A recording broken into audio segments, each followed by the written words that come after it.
وثوابه وقربه سبحانك لا علم لنا إلا ما علمتنا إنك أنت العليم الحكيم. اللهم علمنا ما ينفعنا وانفعنا بما علمتنا وزدنا من فضلك علما وهب لنا حكما والحقنا بالصالحين وعلمنا تأويل فقهنا في الدين واهدنا سواء السبيل برحمتك يا أرحم الراحمين. سبحانك لا نحصي ثناء عليك أنت كما أثنيت على نفسك فلك الحمد حتى ترضى ولك الحمد إذا رضيت ولك الحمد بعد الرضا. اللهم صل وسلم على سيدنا محمد في الأولين وصل وسلم على سيدنا محمد في الآخرين وصل وسلم على سيدنا محمد في الملأ الأعلى إلى يوم الدين وصل وسلم على سيدنا محمد وعلى آله وصحبه أجمعين. Assalamu alaikum wa rahmatullahi ta'ala wa barakatuh. We begin by rectifying our intentions and make the intention of coming to Allah subhanahu wa ta'ala and seeking a means of approach to Him via the means that He subhanahu wa ta'ala has created, and it is the spiritual guides that He left on the earth who are the perfect inheritors of the Prophet ﷺ, and the legacies that they left and continue to leave, and which will continue to exist until the Quran is removed from the hearts of every believer. And the time that this little time that we have on this earth that Allah subhanahu wa ta'ala has given us, Allah subhanahu wa ta'ala reminds us, أَوَلَمْ نُعَمِّرْكُمْ مَا يَتَذَكَّرُ فِيهِ مَنْ تَذَكَّرُ. Have we not given them a lifespan in which there is enough time for those who would be able to take heed, And the lifespan that a person has is Allah subhanahu wa ta'ala's gift. And it is the only opportunity that one has. And what is unique and dangerous and worrying on one regard is that our life, before we came into this world, when our souls were created, we don't know how many thousands or millions of years preceded our coming onto this earth. And our hereafter, which will be eternity, will only be judged according to this 40 or 50 or 60 or 70 years that we have spent on this earth. And so an eternity before and an eternity afterwards, right, is judged, or the eternity afterwards is judged only on these 40 or 50 years, how we use it. And we mean by an eternity before, not eternity in terms of without beginning, but in that we are unable to quantify the amount of time we spent, or from the time Allah subhanahu wa ta'ala created our souls.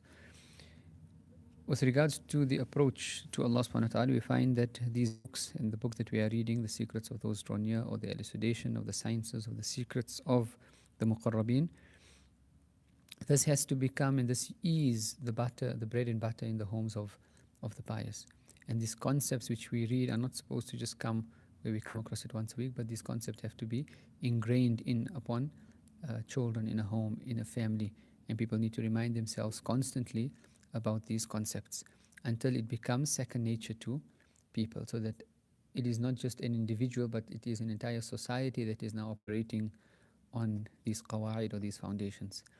So we finished on page 25 with the last lesson, where the author said in the first paragraph on page 25, one should focus on self-improvement and disregard what others say. Dear brother and sister or reader, observe the status of those on the spiritual path who are endowed with knowledge of Allah and strong aspiration, and follow them. And the rule, as Imam Ghazali says, is to focus on our own selves. If a person is concerned only with their own faults, they will have no time to worry, to criticize, to find time to involve themselves with other people. A person who criticizes others, who disparages others, who's worrying about what other people are doing, meaning they have forgotten their own souls. And if a person is true to themselves, and if we say that the path to sincerity is to accuse oneself of insincerity, and how does one accuse oneself of insincerity? One acknowledges that we have, or I have, these spiritual diseases of pride, of anger, of malice, of jealousy, of hatred, the 20 diseases of the tongue is mentioned by Imam Ghazali, etc. And a greater way in which one acknowledges their spiritual diseases is acknowledging it to Allah subhanahu wa ta'ala in one's private moments, on the musalla, in one's sujood, where one acknowledges to Allah. And this requires humility. The nature of the nafs is it doesn't like to humble itself. That is why a person has to make sajda, right? But to then acknowledge and tell people that to tell human beings, I am imperfect, right? This is very difficult against the nafs because the nafs wants to claim perfection. Even though we know that perfection is only for Allah subhanahu wa ta'ala, when it comes to character, perfection is only for the Prophet sallallahu alaihi wasallam. But a person and the nature of the nafs is that it doesn't want to claim imperfection. And so the quickest way to break the nafs is to claim imperfection, is to tell people, I'm not perfect, is to put oneself down in front of people. You know what, I'm not the best person. I don't really have the best of characters. I'm work in progress. And for one to be able to do that with one's spouse and one's children and one's parents in a household, right, there's an understanding that, you know what, we are going to have good days, we are going to have bad days, I might lose my temper. But then it's no more about trying to cover up. And it's about how do we then constructively deal with our spiritual diseases, with one another, and in a society.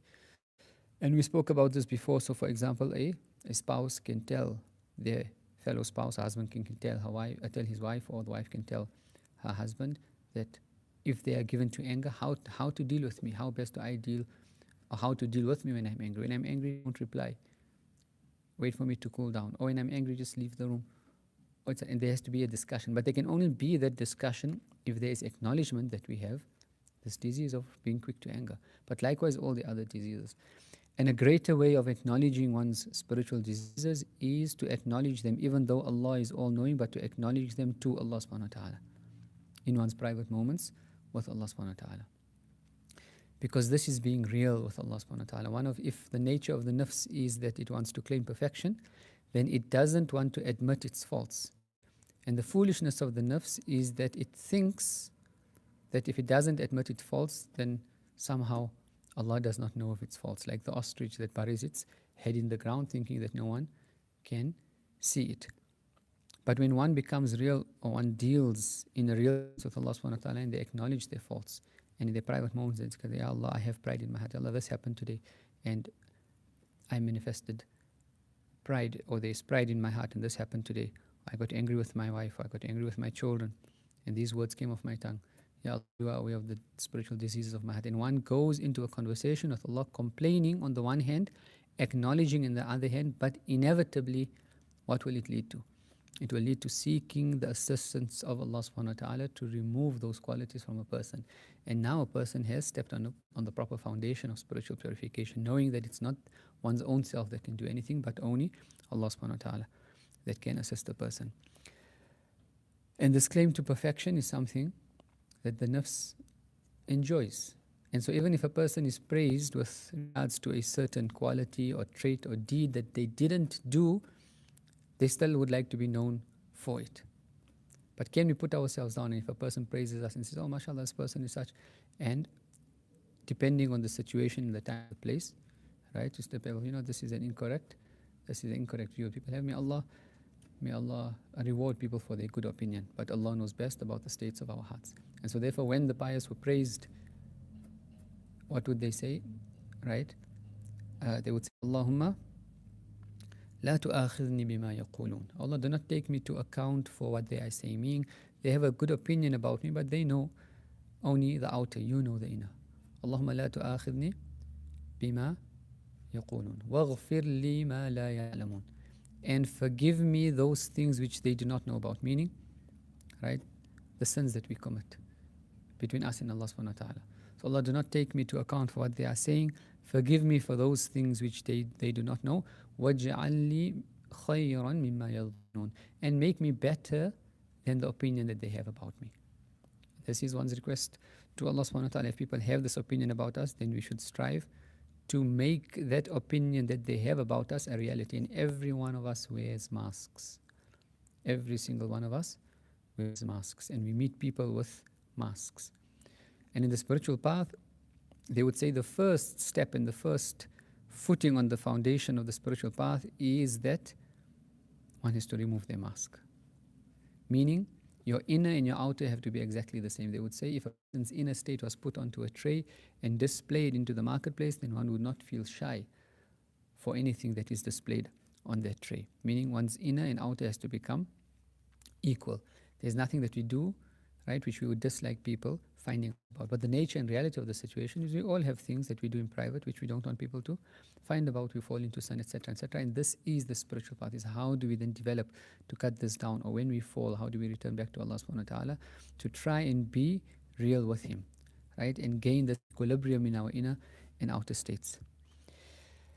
So follow the path of those endowed with knowledge of Allah and strong aspiration, and follow them. One is to follow people that are on a spiritual path and they do not look left and right, and they are not concerned about what's happening around them. They are only concerned, they have a goal and they're heading towards that goal. Life is short. I have a goal. I need to reach it. When my eyes close, I have to be on a good footing with Allah subhanahu wa ta'ala. Anything that distracts me from that, no matter what it is not my priority. However, if one spends time with people that get involved with everything else, and one gets pulled back, or one can even be thrown off the path. The author then goes on to say, we were told that a spiritual guide, when approached by young nobles, meaning the children of people of nobility, maybe even the sons of government officials, even the sons of ulama who were respected in that society, the sons of the traders, right? Or they came from even noble families, and they could have even been from some of the families of the Ahl Bayt. If they were brought up in the family of the Ahl Bayt, they would be brought up and being used to the sense of respect from people, being put forward, etc., etc. But this also has a negative effect on the nafs if the tarbiyah has not been done, in that one seems to have the sense of almost like a sense of demanding respect, right? And an expectation that people are going to respect me because I'm from the family of the Prophet ﷺ, or I'm the son of so-and-so trader, or my father or my mother is, the CEO of this particular company, or whatever that reason might be. So we were told that a spiritual guide, when approached by young nobles who were interested in asceticism, meaning they wanted to take the spiritual path and devoting themselves to Allah, what would the spiritual guide do? He would first instruct them to earn a living by carrying loads on their heads, such as cooking pots or bundles of firewood, alongside the common people in the marketplace. This goes back to what we mentioned in previous lessons about menial tasks. They would give them menial tasks to do to break the nafs, to break that ego, to break that sense of self.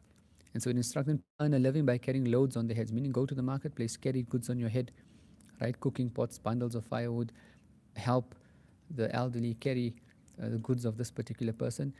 Meaning, do not see yourself as being on a different status or strata, societal strata, than anyone else. Someone else that is working in the marketplace, that is doing a job, for example, a builder, a street sweeper, a cleaner, etc. Go and help them in their job and see what it does to the nafs.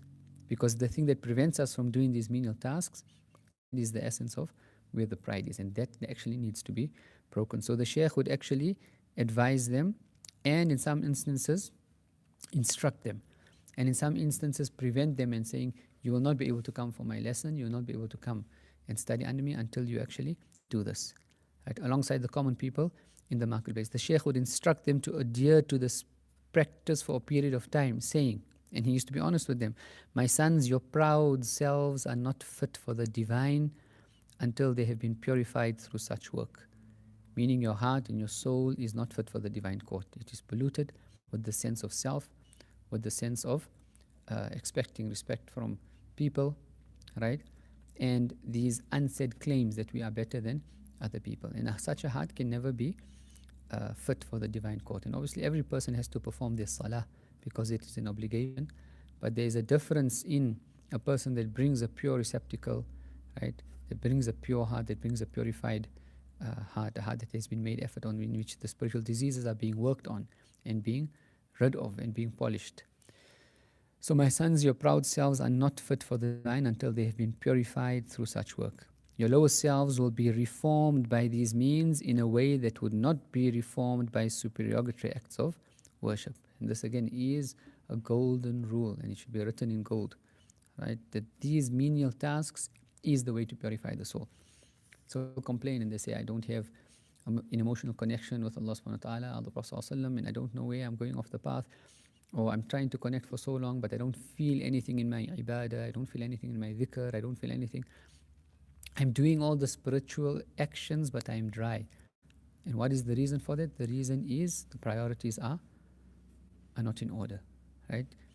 if one is doing any form of ibadah in worship and one does not connect, meaning there's something wrong with the heart, right? And a person will have to rectify their heart. And the rectification can happen on many different levels. One is obviously the pride that needs to be removed from the heart, the bad opinion about people, sense of entitlement, right? Thinking oneself being better. And all of these we've spoken about before. Other times it might be connected to a person's aqidah and their belief and their creed and they believe about the deen, what they believe about Allah subhanahu wa ta'ala. A person might even have an incorrect perception with regards to certain qualities of Allah subhanahu wa ta'ala that needs to be corrected, right?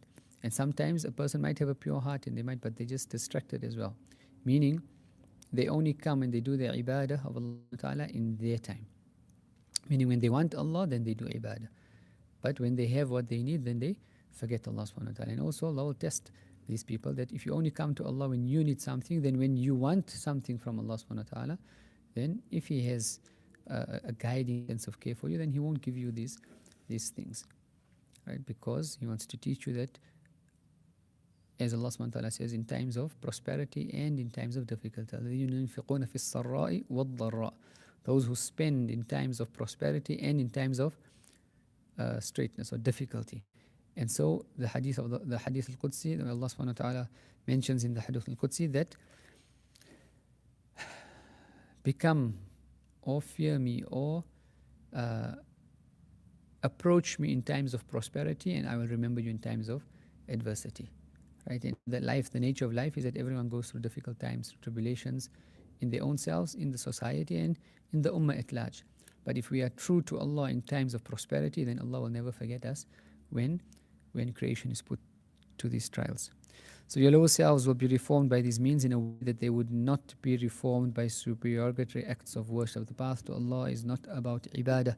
The path to Allah is first and foremost about breaking the nafs, removing the ego, doing these manual tasks.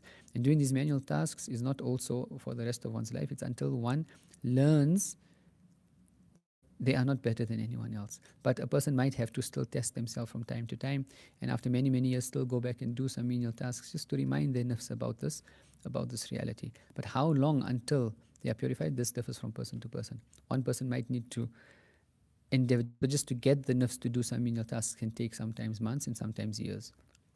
And sometimes the menial task that someone is choosing to do might not be what is commensurate to the breaking of their nafs that is required. And so one would have to try different types of things until, and when they do, they'll realize that this is hitting that sweet spot, that the nafs is now being broken. And now I'm feeling something in my ibadah. And the instant one does that which is required of them, meaning the right type of menial task, the right type of breaking the nafs, instantly they will feel that sense of connection to Allah subhanahu wa ta'ala in their ibadah. Because the nature of breaking the nafs is what? When one is broken, when one is helpless in a spiritual sense, right, then one comes to Allah subhanahu wa ta'ala with a different state.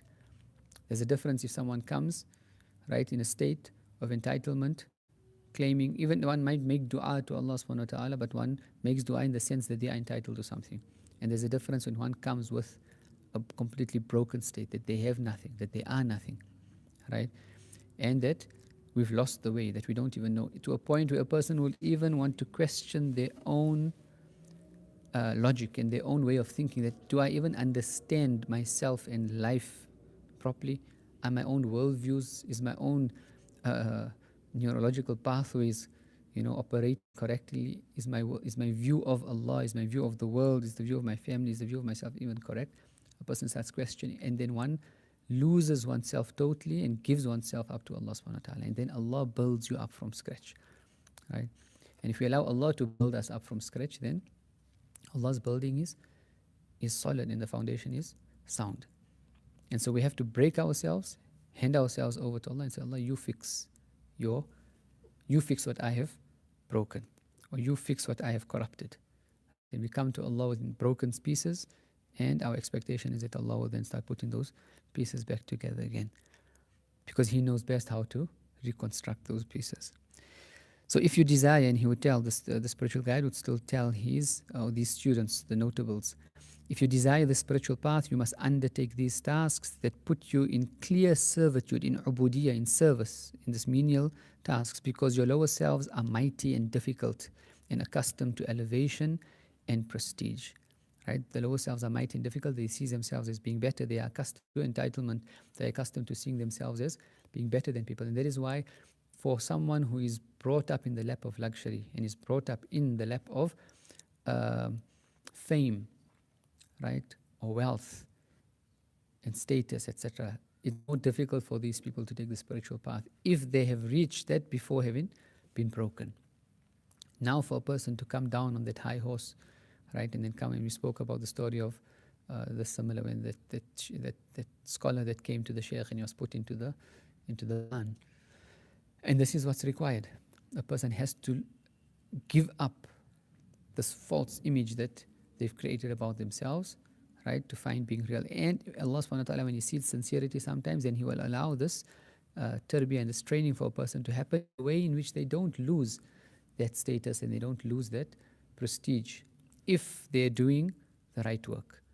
And on the other hand, people that do not learn to take the spiritual path seriously, then part of their tarbiyah is that they will be exposed. Nasallallahu salama wal afiyah. And sometimes being exposed, it's a calamity for people, and say, oh, the whole world is going to think about this because they found out about something that I did wrong or right. But that might be sometimes the greatest mercy that Allah has shown to a person, because Allah has taught a person in a very real way not to then worry and care about what people say, and only about their relationship with Allah subhanahu wa ta'ala. There was a farmer who was involved in certain forms of oppression, meaning he would not give the zakah on his crops, he would not feed the poor, right? And he was a very rich farmer. But he was someone that Allah desired khair and good for. And so one day the rains come down, and the farmers, we know the farmlands are neighborly to each other. Each one has their particular section of land or the amount of acres, whatever, and then there's other plot of land, whatever. So the rain comes down on the entire village and all of their farmlands except this person's farmland. The rain doesn't fall. And what happens? People start talking. The rain came down except on this particular person's farmland, except on so-and-so's farmland. What might be his shortcoming in his relationship with Allah? Why is Allah exposing him in this particular way? And so obviously he realizes. And so that evening he goes and he climbs up to the highest mountain and he repents to Allah subhanahu wa ta'ala and he makes dua and says, Ya Allah, do not expose me in front of people. And look, and sometimes the fear of exposure is the only thing that prevents a person from falling into sin. But this is someone that's now coming with the last strength. They're coming with their tail between their legs. There's a vast difference between this person and a person who comes to Allah subhanahu wa ta'ala at his own free will. And so he makes dua and he repents to Allah subhanahu wa ta'ala, etc. And the next day the rain falls down on his farmland at the exception of all the other farmlands. So people say, MashaAllah, MashaAllah, Allah kept the rain from his farm the day before to show us that this person is special to him and his spiritual status that this person has, right? And because if we repent to Allah subhanahu wa ta'ala, Allah can take you from zero to hero in the next day.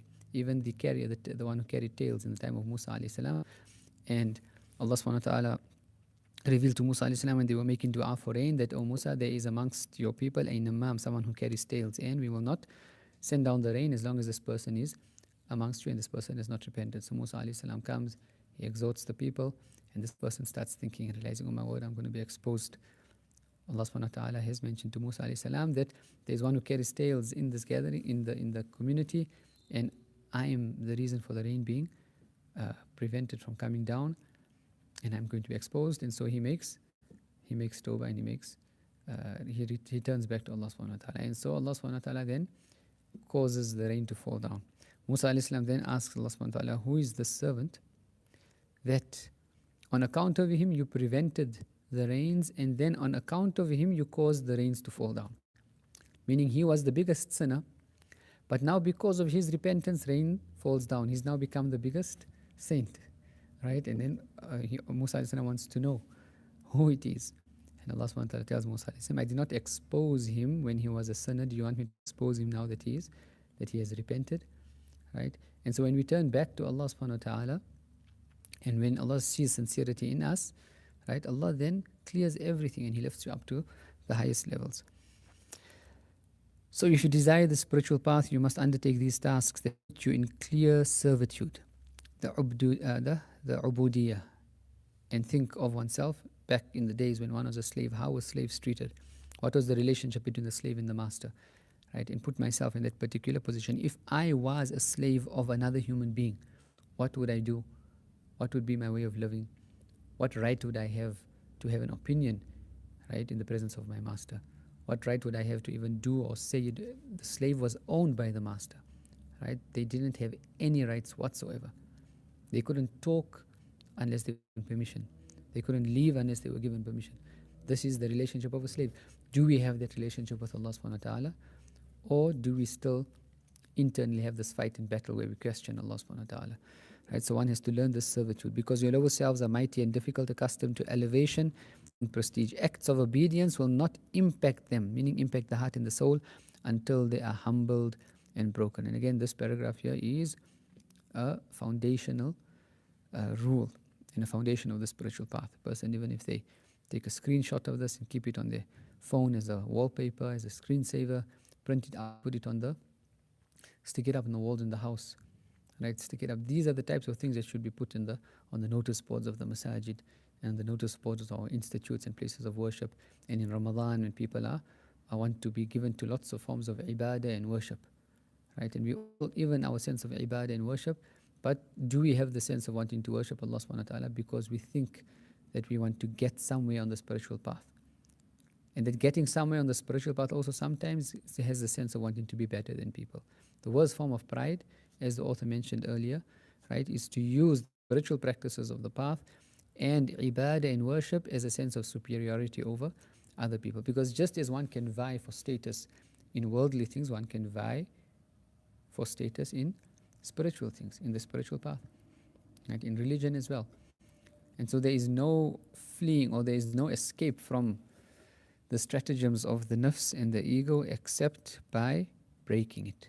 Now, there's nothing more beneficial for a person, the author then goes on to say, than to train themselves in humility and endure its bitterness. And it is bitter, right? Humility meaning humiliating oneself. Humility is one word. The translation is humility, but the word in Arabic here is dhul, meaning putting yourself down. When someone is humiliated, right, and humiliated, you're not in the sense where a person's honor is disparaged. For example, there are certain things, for example, where a person's honor, for example, if one is accused of stealing, for example, this is a form of humiliation, but this is because of something did wrong. Here, humility, dhul, here in Arabic means putting oneself down. So, for example, if you have to greet someone, for example, in the Arab world, or at least in certain parts of the Arab world, we would find that a person, when they greet their parents, what do? They kiss the hand of the parents, they would kiss the forehead, and sometimes they would even kiss their knees, right? As a form of what? Acknowledging superiority. And so there's nothing wrong in kissing a person's hand out of respect and out of acknowledgement of their status. So if the status, meaning their status in society above one's parents, one's teachers, etc. And find that this was even the practice of the Sahaba, right? Out of respect for the scholars, they would do certain things. Out of respect for the Ahl Bayt, they would kiss their hands as well. And so if a person has a gripe in their heart against someone, how does one, as the author is saying here, there's nothing more beneficial for a person to train themselves in humility and endure its bitterness. If I know I have something in my heart against this person, is there anything wrong if when I greet them, I kiss their hand, right? I lower my head, right? I lower my voice. I even pretend just to be on a lower level than them, less than them. And that's difficult on the nafs, but now to endure its bitterness until it becomes second nature, where one doesn't see oneself as being better than anyone. And especially it might be easy to do this with people that someone doesn't have a gripe in their heart against. But now those people that we have been vying with, or they are peers in any field that we are also in, and now we think that they are encroaching on our space, they are encroaching on our status, or they are encroaching on our wealth bracket, etc. How do we put ourselves down in front of these people? Can we greet them first? Can we send them a message? When they are in need, can we help them? Can we inquire about them, right?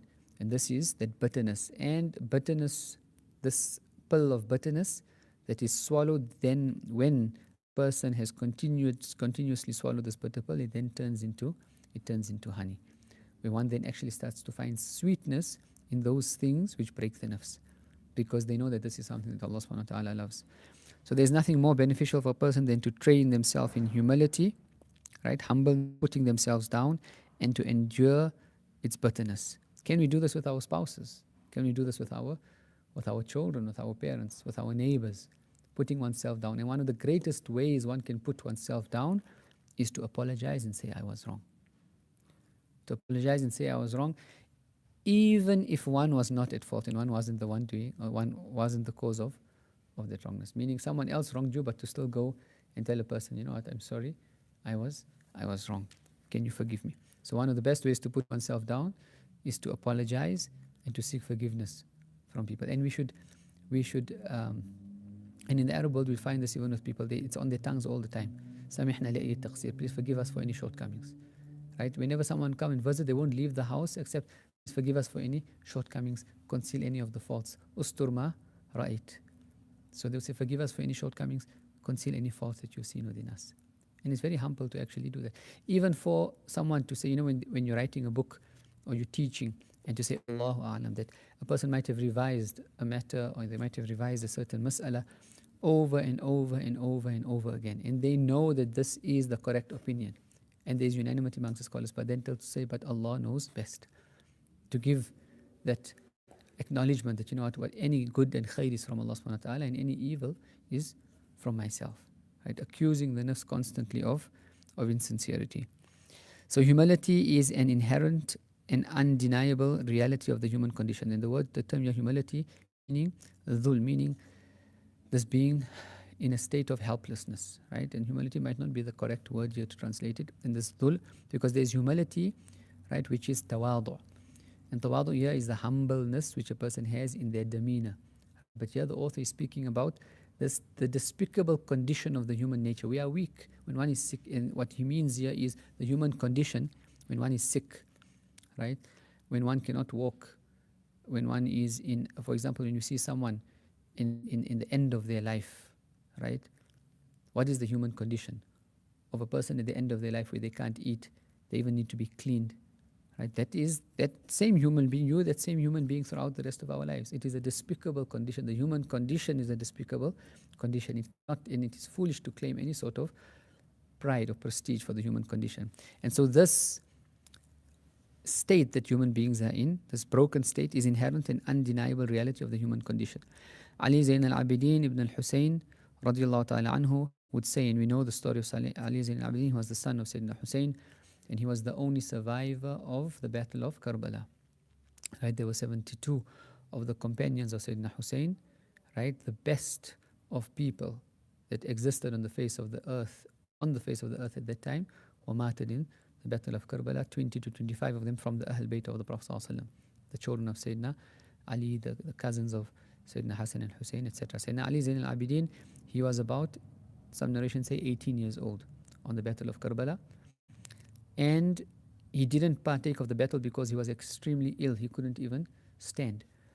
And so he was kept in the tent with the woman. And look at Allah subhanahu wa ta'ala's wisdom, right? Every single one of the men of that army were martyred, right? And the story is, it's very if a person wanted to ever read any drama or anything that pulls or tears a person's heart apart, is to read the story of the Battle of Karbala, how the grandson Sayyidina Hussein of the Prophet ﷺ, and the most elect of people in that particular time were martyred. So anyway, they come into the tent when he was sick, and they wanted to kill him. But the sister of Sayyidina Ali, Sayyidina Zainab, I think it was, she then confronts them and disparages them. Then how can you actually kill this boy? And he was only 18 years old. He actually came out in the battle. And Sayyidina Hussein tells him, Ali, go back into the tent, lest our progeny get cut off. And he was the only survivor, and every single member of the Ahl Bayt of the Hussainis come from the lineage of Zain al-Abidin. If he passed away on that day, there would not have been any Hussainis left on the face of the earth. Right? And Allah subhanahu wa ta'ala, in His divine plan, preserved him. And so what happened? They were then marched, the family of the Prophet ﷺ, his granddaughters, and Ali Zain al-Abidin, they were marched in the most embarrassing way from Karbala to Kufa, and then from Kufa to Damascus, to the point where people would come, they would have people come and actually throw, like we say, throw them with stuff and disparage them. But at the same time, people came realizing that they were the family of the Prophet ﷺ, coming with reverence and respect, but knowing that they cannot even manifest that reverence and respect because the rulers of that time despised them. And if they showed any reverence and respect, they would have been taken to task. Right? They were marched with the heads of all the martyrs. The head of Sayyidina Hussein, right, was brought in front of Yazid. And there was Sahaba in his company, and with his stick, he'd be playing with the mouth of Sayyidina Hussein as the head that was brought in front of them. Not just his head, the head of all the companions. And Sayyidina, I think it was Sayyidina Anas or one or the other, and he would just say, what are you doing, Yazid? How many times haven't I seen the lips of the Prophet ﷺ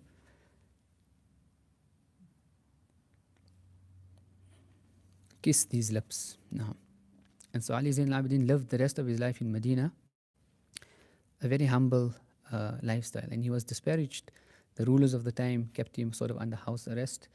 And even though the people would have wanted him to be a community leader, the leader of the ummah, but he preferred then to just worship Allah subhanahu wa ta'ala. And then he started this process of focusing on the spiritual rectification of people. So he didn't vie for power. He didn't want to take on the rulers of the time. And he accepted his portion of humiliation. It's coming from who? It's coming from Allah subhanahu wa ta'ala. But what did he say?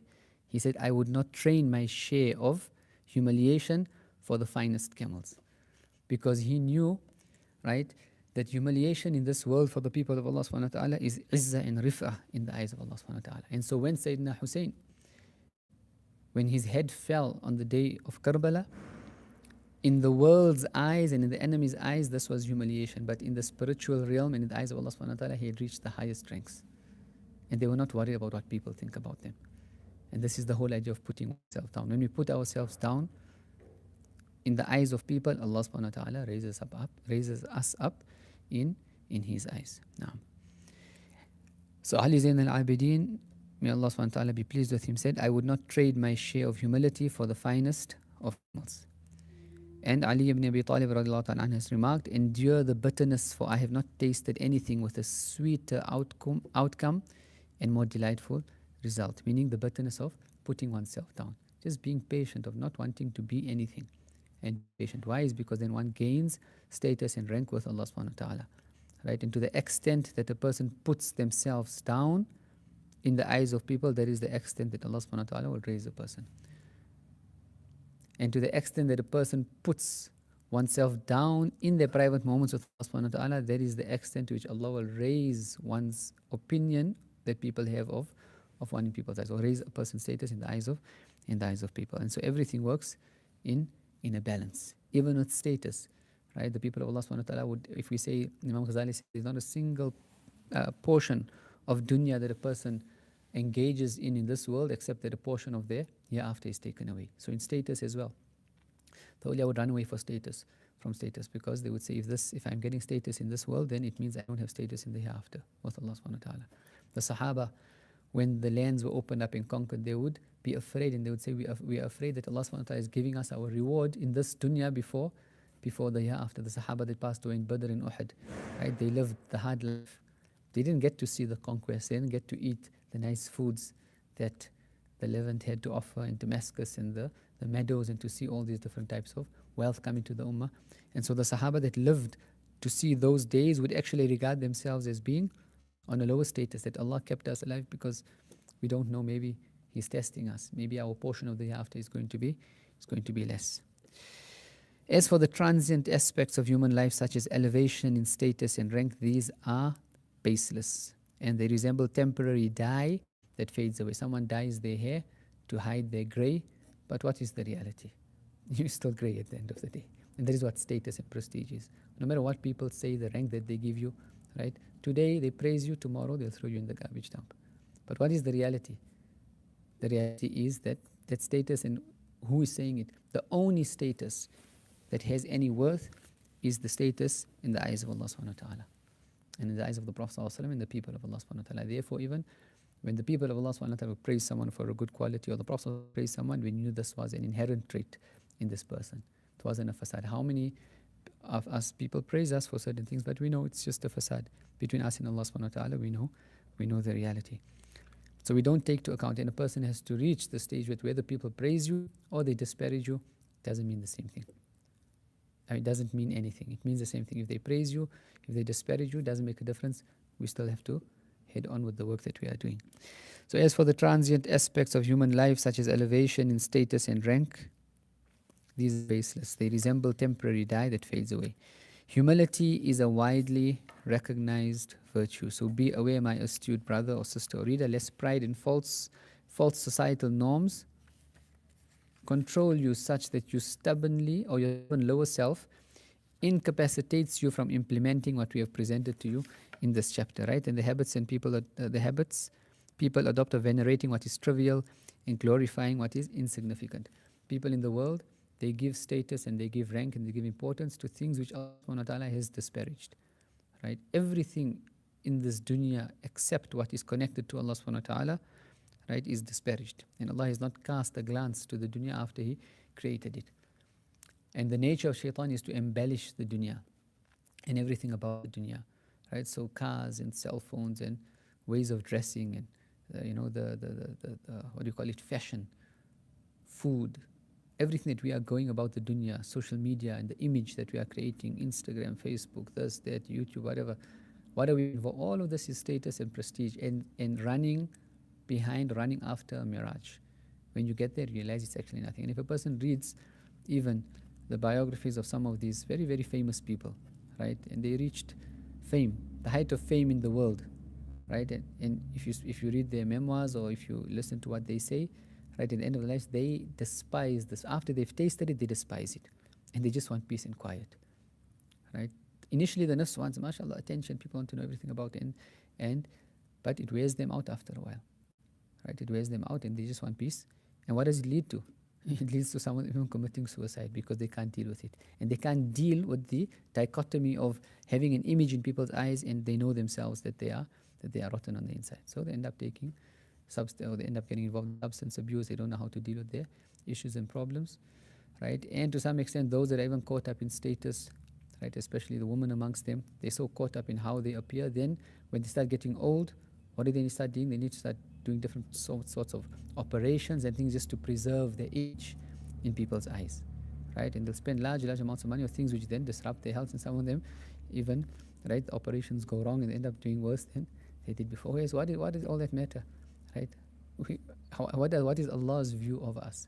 And a person should just be content with Allah has given them, right? And be real with Allah subhanahu wa ta'ala, and one can get rid of the clutches of the nafs and shaitan. So this humility, putting oneself down, right, is a widely recognized virtue. So be aware of pride and false societal constructs which control you and which make your stubborn lower self feel a sense of incapacity from implementing what we have presented in this chapter. Anything that prevents from putting into practice what has preceded in this book, that is ego, that is nafs, that is the mujahada that needs to be done.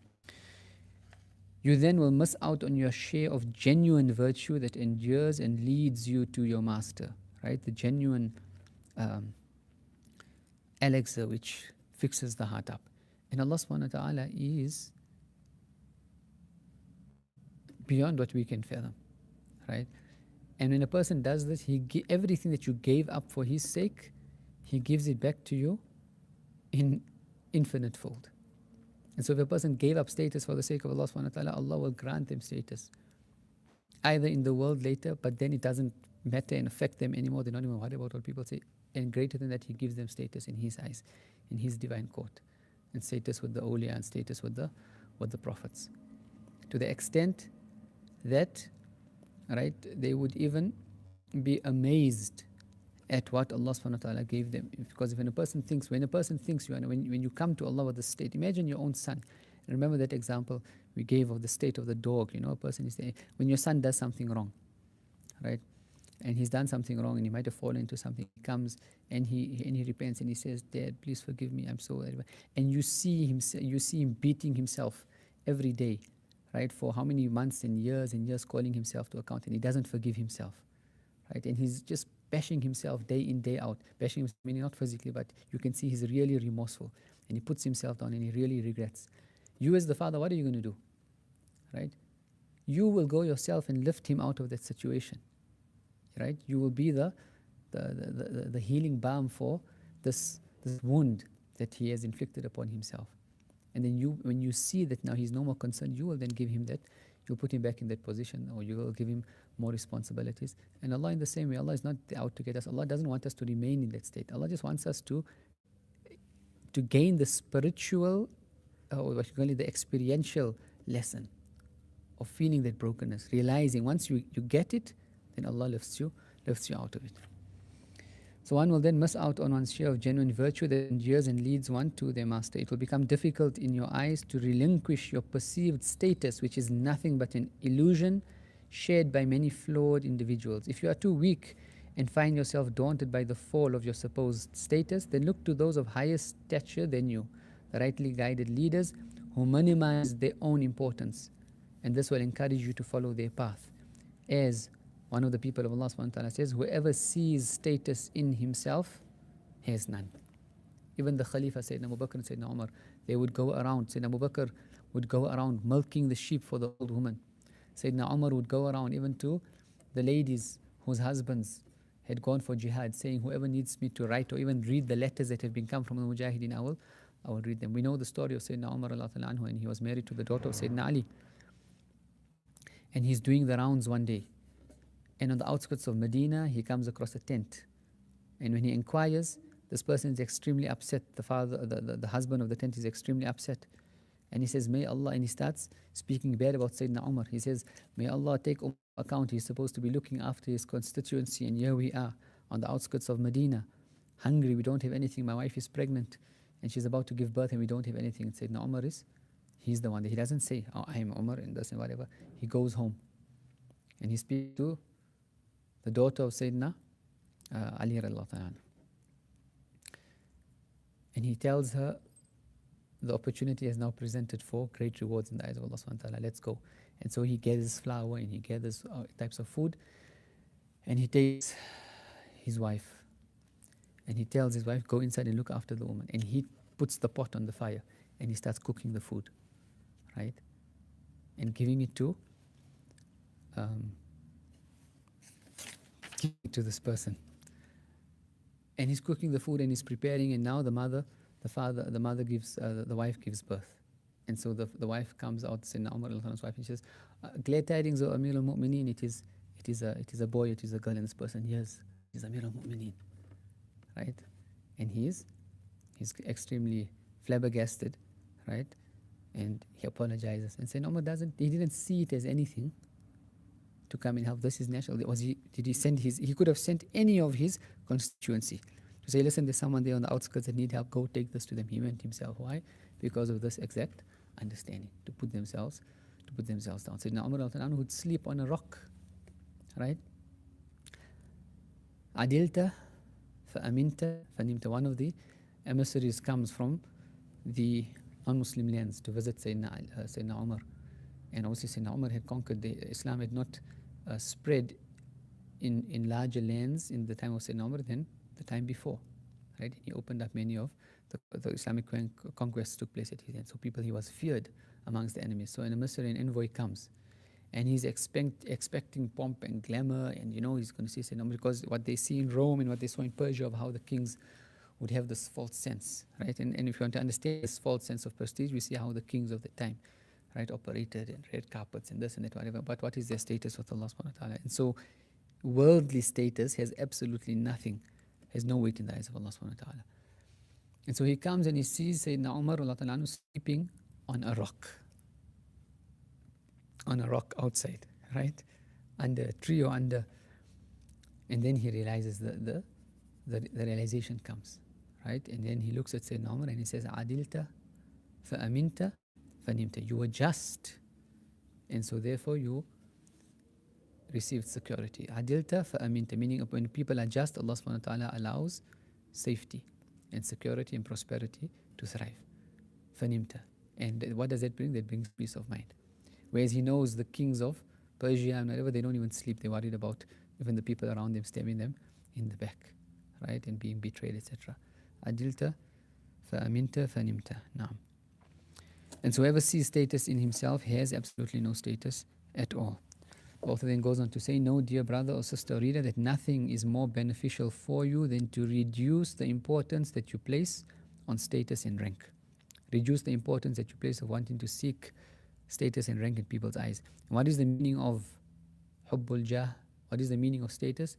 Imam Ghazali mentions it is wanting to control people's hearts. It's not just wanting to be seen as something, it's wanting to control people's hearts. Because when you have status, what do? You've captured people's hearts. People look at you, they look up to you, right? And this wanting to control people's hearts is exactly what status is. So what does it mean? Not to control. Meaning that we don't want people to even have a good opinion about us. How do you put yourself down? And there were a group of people, obviously there's a difference of opinion on who this might be permissible to do, but this was the extent to which some of them would go to put themselves down, right? They were called the malamitiya, right? And obviously they weren't community leaders, and if someone is a community leader or they are qudwa, they are an example, role model, they can't do some of these practices.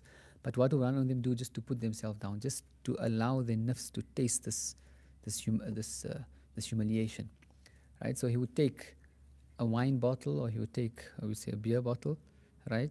Wash it out, completely fill it with water. And then on the day of Jum'ah, he would read Salah in the last safs. After the Jum'ah Salah, after the Salam, quickly goes into the entrance of the masjid and he starts drinking this water and he starts behaving like a drunkard, right? And so people come out of the masjid and say, Astaghfirullah, and they start beating him and start disparaging him and start talking bad about him, whatever, right? And then he tells his nafs, have you tasted? Right? Have you felt what it's like? And obviously between him and Allah subhanahu wa ta'ala, he knows. But we are the exact opposite. We worry about having status in the eyes of people, not concerned that we are rotten in the sight of Allah subhanahu wa ta'ala. And so there's nothing more important than to reduce the importance that one places on their status and rank. Right? And this is this is antithetical, goes against everything about the way society is operating today, especially with social media. Right? Everything about social media is to give person rank. What is the need for why a person? How many of us, before we even post a video or appear on a video or even write a status or write a message on a group, question ourselves, what's the intention behind doing this? Many of us in groups will send a message, a religious message, but there's a sense of people must know I have access to this information, or I was the first to release this information, or I have, right? There's a sense of wanting to be higher. How many of us, when we come across something, will say, you know what, send it to someone else. Can you put this on the group? And allow them to have the thrill of, or let people think that it was them that actually had access to that information. When we read something, when we're studying, for example, and you read and this thing, people need to know about this. Where does it come from? That we want to be known. You see, people need to know about it. I want people to know that I was the one that gave access to this information. This is how plagiarization actually happens. We want to feign authenticity, that we came up with this idea, we're the ones that had access to this particular type of knowledge, right? And they would, obviously quote and put it off as their own works. And sometimes even in the past, people would write entire books, right? It was a book that was copied 100%, like word for word, right? And they just put their name on it and then publish it, right? And this is obviously the diseases of the nafs. So dear brother or sister reader, that nothing is more beneficial for you than to reduce the importance that you place on status and rank. It relieves you from exhausting pursuits and harmful obsessions that corrupt societal norms have shackled you with, right? It relieves you from exhausting pursuits. To give an example, there was a person that we once sat on a plane with, and this person was a model. And on one of the trips back to Tarim, I was reading the Bidayatul Hidayah Imam Ghazali. And obviously within the course of a conversation, you start speaking to this person, right? And just this concept about not seeking status in the eyes of people was a relief to them. That I can live my life and I don't have to worry about people say, because they brought up under this understanding that I have to be competing with the Joneses and they don't know any other way. I have to be the best in this. I have to be doing this. I have to be competing. I have to look in a certain way. I must be doing. And so, guy's a model, but he's also now doing a side job and he's also trying to become a doctor and he's also, for what? And it's like, if you have a heart that is pure and God is pleased with you, then you don't have to worry about anything else. And it was like shackles relieved off his shoulders. What am I doing it for? Who are we doing it for? Right? And this is what we need to reflect upon. It relieves one from exhausting pursuits and harmful obsessions that corrupt societal norms have shackled you with. What are the corrupt societal norms that they have shackled us? What are the norms of society that have shackled us is that we must behave in a particular way, we must do things in a particular way, our weddings have to be in this particular, right? We must all be, doing this, but we have to drive this particular car, right? The protocols which have no sanction in the Sharia. And the best manifestation of that is exactly how our functions take place, how our weddings take place, right? Our ceremonies, even if we know sometimes that this goes against what is real or what is in the best interests. Sometimes a person will prevent their daughter or their son from marrying someone just because they're not from that particular family, or they're not from a particular, they don't have our same surname, right? And they would rather have their son or daughter live a life of misery just to protect their own societal status. And they are sometimes husband and wife, they are living life in hell, but they won't get divorced only because they're from, we're from this particular family. How can people say, what will people say if we get divorced? Because their wedding was so grand. Who are we living for? And these people on the outset, they have all this, and what's worse is people think that they're living the high life, but they're living in. And anyone that has status in the eyes of people, but that status is not connected to Allah subhanahu wa ta'ala, then they are living a fast. And they're actually living hell. Now, whoever reflects on this chapter and receives divine assistance to act on something of it will bring relief to others and to themselves. They will spare themselves much trouble that would only result in them wasting their life in pursuit of matters that once attained prove to be nothing. They are mirages, leading only to regret and sorrow over a lost life. Such individuals resemble a thirsty person exhausting himself chasing after a mirage, believing it to be water only to find nothing upon arrival, right? Love of wealth, love of status, love of prestige, and love of leadership. In fact, they would say that hubb al-ri'asa, the love of the people of Allah, say love of leadership, wanting to be in charge, right? Wanting to have a constituency, wanting to be in control. They say this is the last of the spiritual diseases to leave the hearts of the siddiqeen, those that have already reached high spiritual status. And therefore they would never seek any form of even being in charge of another person unless it happened against their will. They were forced, right? And this was the rule of the Prophet ﷺ as well. If anyone came seeking to be a leader over people or a governor, the Prophet ﷺ would not give it to them, right? And he would say whoever comes asking for it will not be granted it. But whoever is appointed the responsibility of being a leader or a governor, etc., against his will, then Allah will assist him. Whoever comes seeking it on their own self, then Allah will leave them to their own machinations. But whoever is given the responsibility, then Allah subhanahu wa ta'ala will assist them. And it was the nature of the people of Allah subhanahu wa ta'ala, they would run away from responsibility. They would not want to be in charge of even anything. Even in the community, even the imam of the masjid, they would not want to. And would only do it because the community forced them. And then out of a sense of responsibility, right, of the amana that the Prophet ﷺ had left, that if I don't do it and people are forcing me, then you know what, it might have negative consequences. And so they do it, but with the sense of burden upon themselves. And there's a difference also of certain people that even with the mashayikh, sometimes they would give people responsibilities of going and teaching or doing da'wah, etc. And these people don't want to do it. Imam al-Haddad himself, right? And many of the people of Allah subhanahu wa ta'ala, we'd find that they wanted to keep themselves hidden. They had high spiritual stations with Allah subhanahu wa ta'ala, but they did not want to be known until they were threatened. That if you don't do it now, your station will be taken away from you. And there's a big difference of someone who's doing things in public out of fear that he's going to lose the station with Allah than someone that is doing that, seeking status in the eyes of people and knowing that he's losing his station with Allah subhanahu wa ta'ala. Imam al-Haddad, and obviously people of his rank, they didn't reach any station. They were already given that before they were born. And from when they were born, they themselves knew the station that they had with Allah subhanahu wa ta'ala and the great responsibilities that they would have, but they kept themselves hidden. Imam al-Haddad, in the biography, Sufi Sage of Arabia, it's available in English, people can read it about him.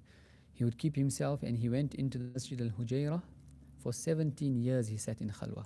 Meaning for 17 years he sat in the masjid, and he only went home when their need was there. And he didn't want to be known amongst people. People would be knocking on the door asking for him, he wouldn't even reply. He'd be sitting there. He ran away from the responsibilities. 17 years. And if we read the lives, Habib Abu Bakr bin Muhammad Sahib al-Qirsi, he sat in Khalwa for 35 years. He came back from Jum'ah one day, entered into his Khalwa, and only came out after 35 years. And he was like the extreme form of Khalwa. He never spoke, he never even told his wife what he's doing. He went for Jum'ah one day, And obviously, he himself knows what happened between him and Allah subhanahu wa ta'ala. And he comes home, enters into the private quarters, right? And doesn't speak. His wife thought he was possessed by a jinn and this and that, whatever. He didn't even tell her. 35 years. And she was patient. And obviously, then she spoke to other of the people of Allah subhanahu wa ta'ala, and then they told her that he's in a state with Allah subhanahu wa ta'ala. And this was the practice. And the aphorism of Ibn Ata'illah says, if you do not bury yourself in the earth of obscurism, then you can never grow to be a strong tree. Imagine if the seed doesn't want to be humble enough to be buried in the ground. The seed wants to be known, he wants to be seen, right? I am the seed, people. And what is the seed? The seed contains the secret of the whole tree, but where is it? It's in the ground. It's never seen. It has to bury itself for however long, right? And so a person has to bury themselves in the ground of obscurity and be content with being buried there. And then whether Allah allows a person to be known or not known, that's another story altogether. We ask Allah subhanahu wa ta'ala to grant us tawfiq and to put into practice whatever we have read, and to allow us to even revise and to continuously to read and call ourselves to account with regards to these teachings. Wa akhir da'wana alhamdulillahi rabbil alameen, subhanakallahumma bihamdik, nashhadu an la ilaha illa anta nastaghfiruka wa natubu ilayk. A'udhu billahi minash shaitanir rajim. Bismillahir rahmanir rahim. Wal 'asr innal insana lafi khusr illa alladhina amanu wa 'amilus salihati wa tawasaw bil haqqi wa tawasaw bis sabr. Fatiha sallallahu alaihi wasallam wa ala alihi wa sahbihi ومن ذكرنا فلم ارحمني على درجات من كذب من ابي حميد من ابي جعل من كذب ان شاء الله سؤالكم على السؤال والى حضرة سيدنا محمد صلى الله عليه وسلم. الفاتحة.